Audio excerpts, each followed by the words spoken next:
Alors bonsoir tout le monde, bienvenue aux rencontres de philosophie réflexive et existentielle. Avec Mathieu Martel, nous sommes présentement dimanche 19 février 2023. Il est 17h heure de Montréal, 23h heure de France. Mathieu Martel avec vous pour une rencontre de philosophie réflexive sur le thème du rêve. Notre thème ce soir sera l'importance de rêver. N'hésitez pas à me saluer et à me signifier, à savoir si le son est adéquat, si l'image est adéquate. Je suis directement du Studio 9 pour encore quelques temps, peut-être 10 jours, peut-être au maximum un mois. J'espère que tout fonctionne ici. Je vais attendre, laisser aux gens le temps de se joindre à nous. Et on pourra entamer ensuite la réflexion sur notre propos décidé à la dernière minute ce soir, l'importance de rêver en espérant qu'il y aura de nombreuses personnes. Dites-moi un petit bonjour dans le clavardage et pendant ce temps, je vais bien sûr passer au point d'information et revenir sur notre rencontre webinaire que nous avons eue hier. Et oui, c'était samedi le 18 février. Un thème suggéré par Jean Rivet de Vox Populi, un thème assez difficile, la question de Jung, quel est ton mythe? Alors, c'est là-dessus que nous avons réfléchi. Vous pouvez avoir accès, bien sûr, à la vidéo sur ma page Mathieu Martel Philosophe. Le tout est bien sûr présent sur la page, ainsi que l'annonce de notre prochaine rencontre qui aura lieu cette fois-ci dans un mois. Mais avant tout, je vous invite à me saluer, à me dire bonjour. Je vois qu'on n'est pas nombreux pour le moment. Il est 17 heures. J'espère que j'ai choisi l'heure adéquate parce que je choisis toujours l'heure où il y est question, là où le soleil se couche, mais le soleil se couche un peu plus tard aujourd'hui vers 17h15, 17h20, heure de Montréal. Alors, si vous êtes présente, dites-moi un petit bonsoir, un petit bonjour et dites-moi que le son est bon, adéquat parce que j'ai besoin d'avoir quand même des petits feedbacks, en guillemets. Alors voilà, je reviens à mes points d'information en attendant la venue de nos auditeurs, de nos auditrices. Vous savez que ces rencontres de philosophie réflexive existent bientôt. On va célébrer bientôt le 3 ans des rencontres Facebook Live, chose que je n'aurais jamais fait si je n'avais pas été placé dans cette situation, dans le contexte de la pandémie. Et si je n'avais pas accueilli cette demande, je crois, d'Audrey, qui m'avait dit, Mathieu, je quitte vers l'Europe, pourrais-tu nous faire des rencontres Facebook Live? Voilà. Et ça a démarré le 23 mars 2020. Et on fera un petit moment de célébration le 23 mars 2023. Et il y aura aussi un autre moment d'importance qui se passera le 18 mars.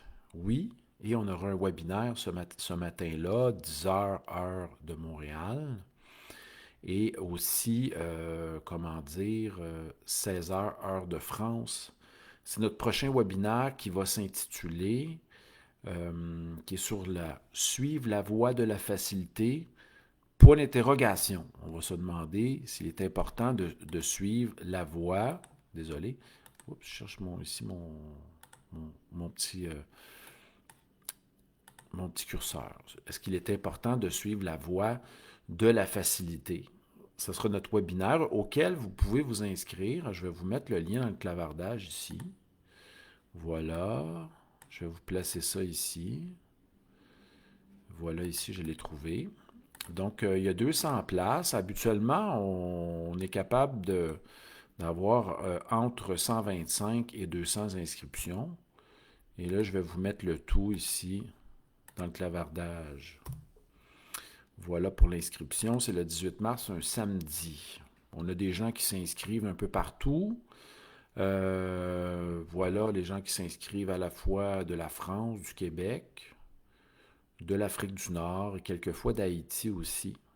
Et vous pouvez, si vous êtes inscrit, bien sûr, aussi le réécouter via une vidéo YouTube qui vous sera retransmis par la suite ou y participer le matin, 10 heures de Montréal, 16 heures de France. Donc, je vois qu'on a 2 personnes qui nous écoutent présentement.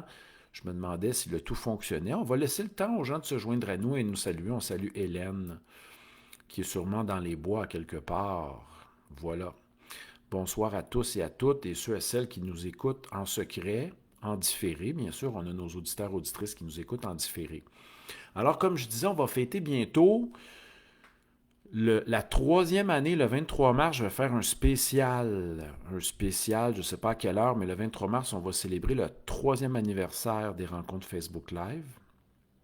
Et le 18 mars, on va célébrer, c'est-à-dire la 18e année de la publication de mon livre Présence, qui s'est fait en 2005 avec, bien sûr, on a fait une petite conférence inaugurale que peut-être Jean Rivet, s'il nous écoute, de Vox Populi, va faire le montage de cette conférence qui a eu lieu en 2005. Alors, on va essayer de trouver ça. J'espère que Jean va être capable de monter le tout. Ça sera un beau moment de célébration. Mis à part ça, qu'est-ce que j'avais à dire concernant les points d'information? Oui, le 10, la semaine dernière, donc vendredi, non pas le 17, mais le 10, nous avons eu notre rencontre au Yoga Shack à Montréal.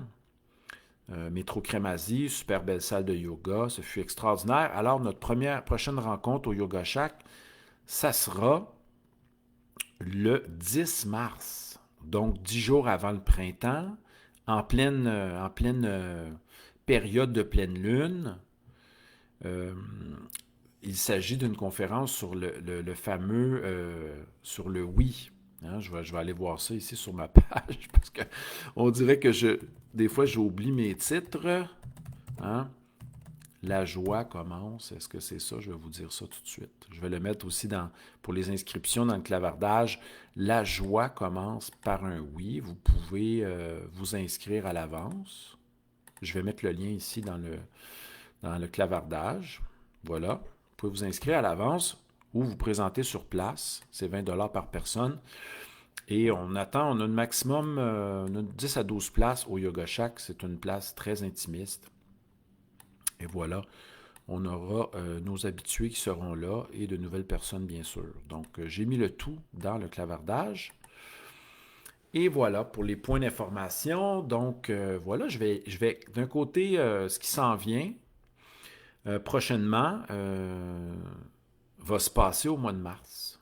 Effectivement, je vais faire toujours des petits Facebook Live de manière spontanée, comme ce soir. J'avais apporté le thème du rêve, l'importance de rêver. J'espère qu'il y aura assez de personnes pour que je puisse démarrer cette réflexion, entreprendre cette réflexion avec vous. Parce que là, ici, en ce moment, on n'est pas très nombreux. Voilà. Donc, nos prochaines rencontres auront lieu, dans le 10 mars, soit à peu près dans 20 jours pour notre rencontre en présence. Une semaine plus tard, le samedi, ça sera notre rencontre webinaire, qui est une forme de conférence via lien Zoom, auquel il s'ajoute une période de questions de 15 minutes. Et ça sera notre 8e rencontre. On remercie Jean Rivet de Vox Populi pour ses invitations. Et souvent, moi et Jean, on fait un brainstorming après nos conférences pour trouver le thème de ce qui s'en vient. Et la prochaine, ici, comme je vous l'ai dit tantôt, le prochain thème, faut-il suivre? Hein? C'est vraiment un questionnement, la voie de la facilité. C'est ce qui sera proposé. Alors, salutations à Hélène, qui semble être notre seule auditrice en ce moment. J'espère que d'autres personnes vont se joindre à nous. Peut-être que, étant donné que la lumière est encore présente jusqu'à 5h20, c'est peut-être pour ça qu'on est peu nombreux ce soir, malgré que j'ai fait des petites annonces. Alors, on verra qui va se joindre à nous. Alors voilà, l'importance de rêver. On va commencer avec ça. Descartes, dans les méditations métaphysiques, à un certain moment donné de la première méditation, texte majeur de la philosophie rédigé en 1641, en français, dans cette méditation, Descartes, à un certain moment donné, affirme qu'il est difficile de distinguer l'état de veille et l'état de rêverie. Ça vous est peut-être déjà arrivé dans votre vie de prendre l'expérience vécue, l'expérience consciemment vécue, l'expérience onirique, de la prendre pour une expérience vécue au niveau diurne, ce qu'on appelle la réalité ordinaire, pour certains. D'autres fois, l'expérience vécue au niveau diurne comme expérience ordinaire apparaît comme totalement intense et on pourrait la qualifier d'extraordinaire. C'est-à-dire tellement inhabituelle, cette expérience, tellement sortant de l'ordinaire qu'on pourrait la qualifier d'expérience rêvée. Et c'est là qu'on se dit, suis-je en train de rêver? Est-ce que ce qui se passe présentement est réel? On se pince aussi. C'est une technique pour voir si on rêve ou pas. Parce que dans le rêve, si on se pince, il se peut que notre peau s'étire. Et dans un rêve, si nous nous plaçons nos mains comme cela et nous les regardons,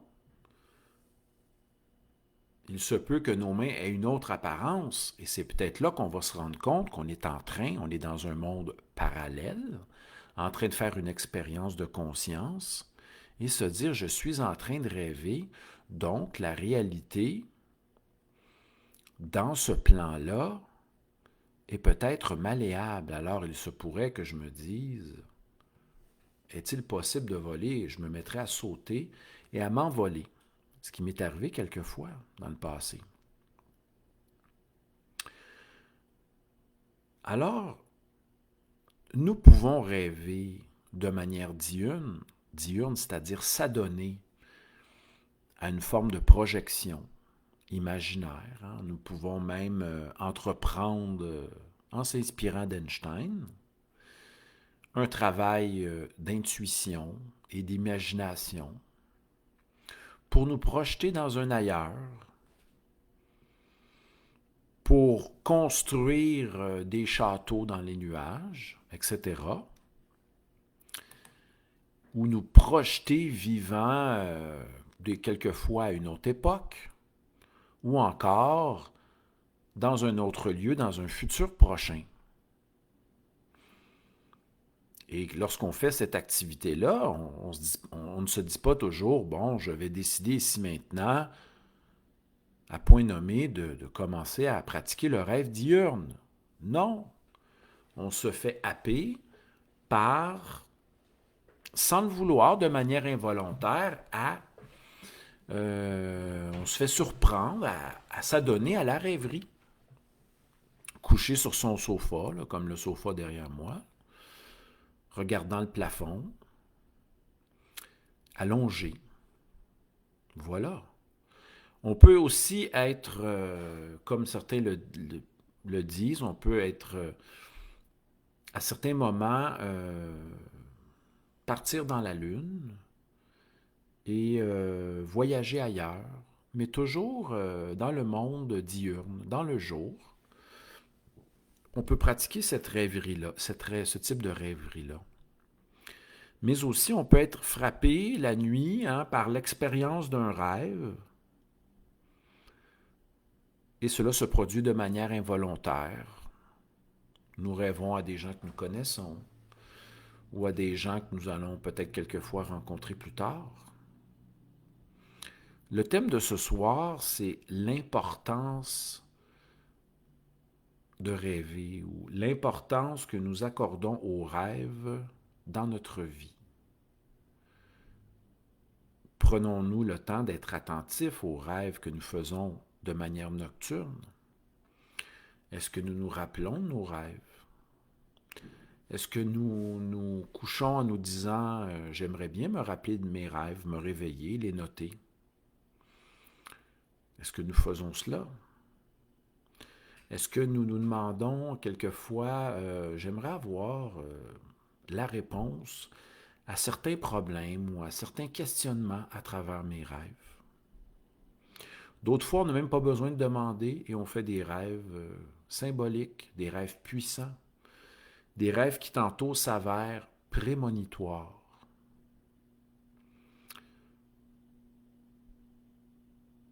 Alors, il est important peut-être de reconsidérer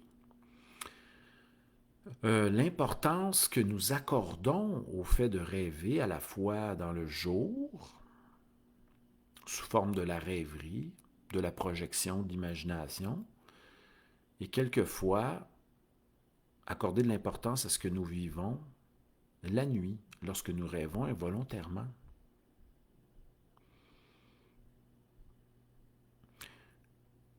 L'imagination, l'intuition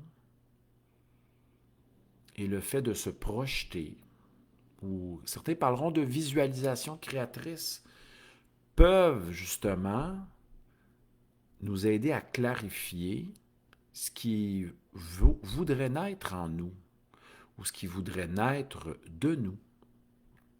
Alors, soit en prenant une feuille, en clarifiant nos idées, clarifiant nos projets, on peut s'adonner ainsi à mettre de la lumière, de la clarté au niveau de ce qui nous inspire. Sans toutefois nourrir une obsession face à ces précisions. On peut simplement s'adonner à l'élaboration de certains projets, se faire des rappels à nous-mêmes en écrivant ce qui nous intéresse comme pratique artistique ou pratique quelconque pour l'année qui s'en vient. Mais on se rendra compte que le réel est quelquefois plus troublant. L'expérience de la réalité diurne est quelquefois plus déstabilisante et troublante que notre désir tout le temps d'être ailleurs, d'aller vivre ailleurs, de se transposer dans des mondes imaginaires, etc. Il se pourrait même que si nous étions très attentifs à l'écoute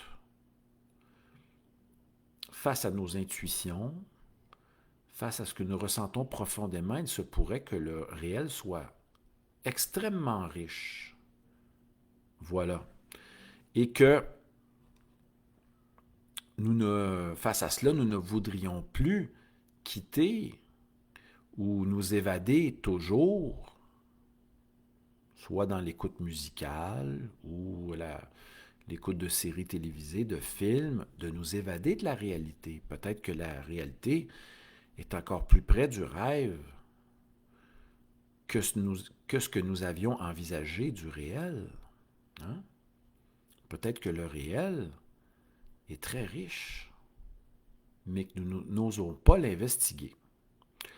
Alors, on a Hélène qui salue sa marraine. On ne la voit pas.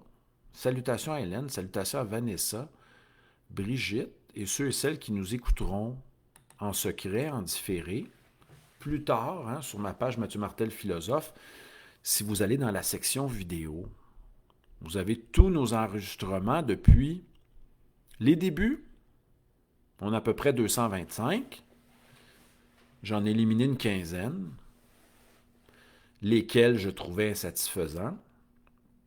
Et comme je disais tantôt, on va célébrer le 23 mars. On fera un spécial 3 ans, pour commémorer ces 3 ans de rencontres de philosophie réflexive et existentielle via Facebook Live. Et je rappelle aussi une autre date. On célébrera le 18 mars. Il est bien de célébrer 18 ans, les 18 ans de la publication de mon premier livre Présence, ainsi que d'une petite conférence inaugurale donnée en 2005 au Centre Saint-Pierre. Certes, les activités de conférence, hein, j'ai eu mon baptême de tout ça en 97. Mois de janvier, février, mars, je crois, c'était mon baptême, il y a maintenant 25 ans. Mais j'aime bien, on fera un petit moment spécial lors du webinaire proposé par Jean de Vox Populi, Jean Rivet, lors de la rencontre webinaire intitulée portant sur la voie de la facilité. Faut-il suivre la voie de la facilité? Je vais faire une réflexion là-dessus. Voilà. Alors, ce soir, mon point était de renforcer l'importance de rêver, à la fois pour se sortir de nos problèmes, à la fois pour prendre une distance face à ce qui nous arrive, puis à la fois rêver pour s'aider à se projeter dans la réalisation de nos projets et dans la réalisation de soi, ce que Jung appellera le processus d'individuation. Rien ne m'est arrivé dans ma vie qui n'ait été d'abord rêvé. Non pas qu'à travers la pratique de la rêverie, j'arrivais à contrôler ou à engendrer ce qui allait m'arriver, mais à travers cette visualisation créatrice-là, cela me permettait de donner de l'importance à mes rêves et à les investir de pensée et d'énergie. Allons-y d'une petite citation. Je vais essayer de reformuler ça. OK? Allons-y de plus facilement. C'est-à-dire que je me laissais dominer ou dominer en moi ces rêves qui prenaient une place importante dans ma vie. On salue Louise, la marraine d'Hélène qui vient de nous rejoindre. Alors les amis, prêtez attention au contenu de vos rêves. Quelquefois, il s'agit d'avertissements. Ça m'est déjà arrivé de rêver que j'étais dans une voiture où il n'y avait plus de freins, les freins ne fonctionnaient plus, ainsi que l'accélération. Le choc fut brutal une semaine plus tard. Je ne compterai pas la suite, je l'ai déjà raconté en conférence, mais voilà. Quelquefois, j'ai rêvé à un de mes amis qui, dans mon rêve, se touchait l'épaule après avoir fait des pompes spéciales, c'est-à-dire en anglais des push-ups. Je le rencontre 3 jours plus tard. Il se prend l'épaule devant moi et moi de lui demander « T'es-tu blessé en faisant un certain entraînement physique? » Et la réponse était oui. On peut rêver un numéro de téléphone, à une adresse. On peut rêver à des gens que nous rencontrons dans nos rêves et les croiser par la suite. Tout ça se peut. On peut rêver à notre collègue qui se questionne sur son alimentation et le croiser le lendemain matin dans le corridor, seule personne présente sur les lieux, et lui poser la question « Est-ce que tu t'interroges sur ton régime alimentaire? » Et lui de me répondre « Oui. » Moi et ma fille, nous nous questionnons à savoir si nous allons débuter une alimentation végétarienne, et je l'avais rêvé la nuit. Tout cela est possible. Si on ne se met pas de limite, si on est attentif à notre expérience vécue au niveau de la conscience, on peut se demander qu'est-ce que le rêve signifie pour nous. ou on peut simplement aussi se laisser toucher par le sentiment du rêve. Et ce sentiment réveille en nous des zones qui étaient dormantes. On peut se faire interroger dans un rêve. C'est comme si c'était peut-être par une personne que l'on connaît. C'est merveilleux. Et répondre aux questions de la personne. Et cela nous aide à clarifier notre position, clarifier nos intentions dans la vie. Alors, le thème de ce soir, l'importance du rêve, je vous invite à reconsidérer la pratique de rêverie durant le jour, imagination créatrice, projection, et aussi les intuitions qui surgissent comme ça de façon soudaine et spontanée, laquelle l'intuition vous invite à passer à l'action. Débuter un entraînement, un nouvel entraînement, une pratique alimentaire, de voyager. Voilà. Faites aussi attention à ce que vous demandez, de manière intentionnelle. On a déjà parlé de ça pour le thème de l'année. Hein. Quelles sont vos intentions? Les placer sur une feuille et les laisser vivre. Dans ce cas-ci, on pratique, on invoque de manière claire ce qui pourrait être le thème de notre année. Ce qui pourrait être un peu les couleurs de notre année. C'est une pratique qu'on peut faire aussi. La solution à nos problèmes se fait pas toujours de manière rationnelle.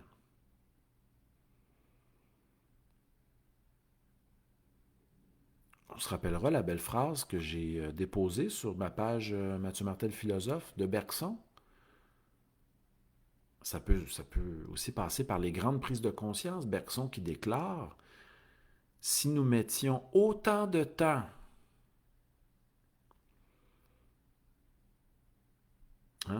si nous mettions autant de temps à simplifier notre vie que nous en mettons à la compliquer,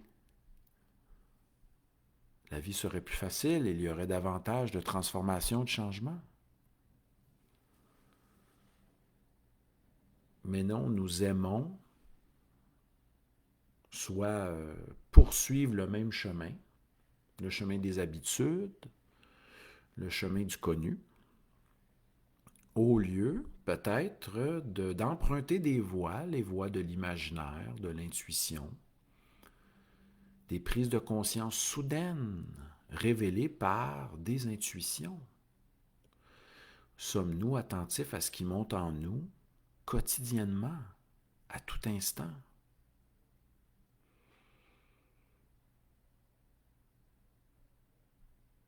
J'étais dans un café tantôt et j'étais capable de ressentir le type d'ambiance du lieu. On peut se pratiquer aussi à identifier ça. Aussi ressentir l'état de grisaille, de la grisaille du ciel, quel genre de sentiment cela nourrit en nous, etc. On peut se pratiquer à identifier cela en écoutant une pièce, un album, en visionnant un classique du cinéma, etc. En discutant avec quelqu'un. Sommes-nous attentifs aux ambiances,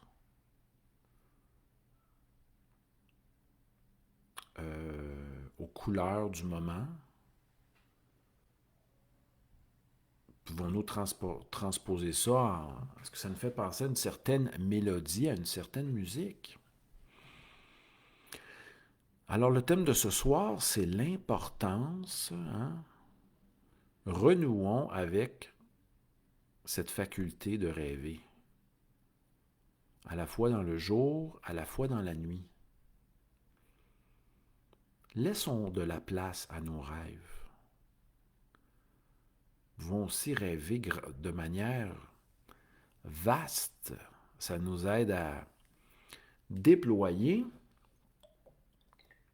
notre vision, sortir du quotidien, des habitudes, de nos problèmes. Comme disait Ciora, j'en parlais en fin de semaine, nous sommes des farceurs, puisque nous survivons à nos problèmes.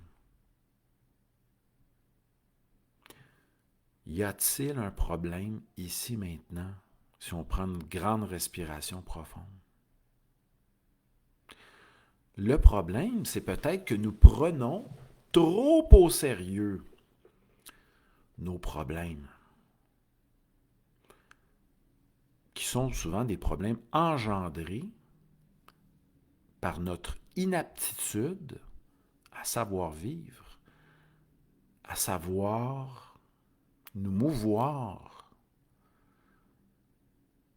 dans la vie. C'était la question de Montaigne, hein?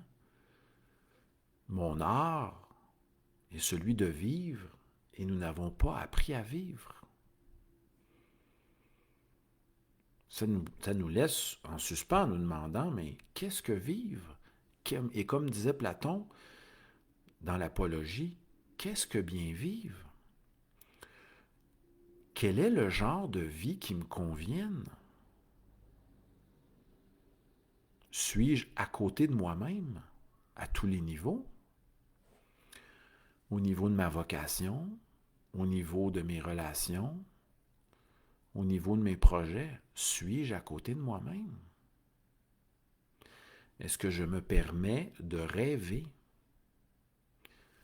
et de vibrer au niveau de mon être pour embrasser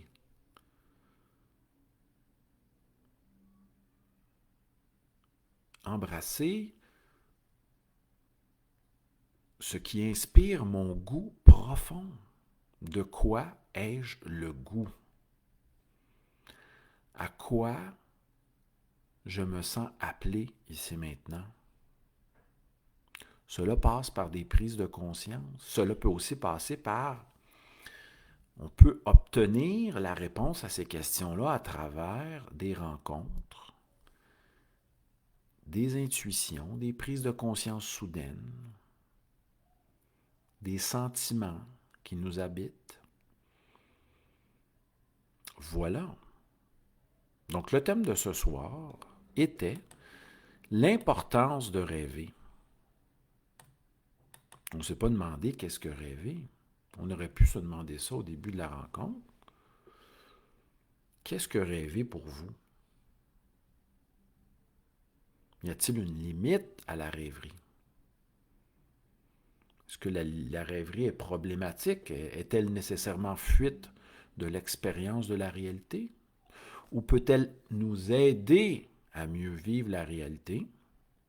Peut-elle nous aider à nous rapprocher de l'expérience de la réalité? Mais qu'est-ce que la réalité? Alors, merci les amis pour votre présence. Nous allons nous revoir bientôt.